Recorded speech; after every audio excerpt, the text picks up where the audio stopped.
आज सकाळी स्विमिंग आटपल्यानंतर शिंगोशी मार्केटमधून देवपूजेसाठी फुलं घेतली आणि मग दत्तदर्शन घेतलं. आज दत्तदर्शन तर छान झालंच, त्याशिवाय एकविरा देवीचं दर्शनसुद्धा छान झालं.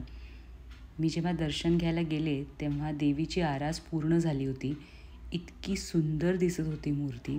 घरी आल्यानंतर रांगोळी काढली आणि मग आज आमची गुऱ्हाळ्यावर भिशी होती, माझी, स्मिताची आणि अनुजाची.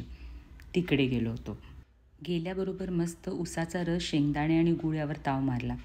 तिथे जाऊन आमच्या मैत्रिणी जर गप्प बसतील तर माझ्या मैत्रिणी कसल्या. तिथे जाऊनही आपली कर्तबगारी दाखवली. एकूणच धमाल केली. आणि आज मराठी भाषा दिनाच्या निमित्तानं मस्त मराठी गाणंसुद्धा म्हटलं.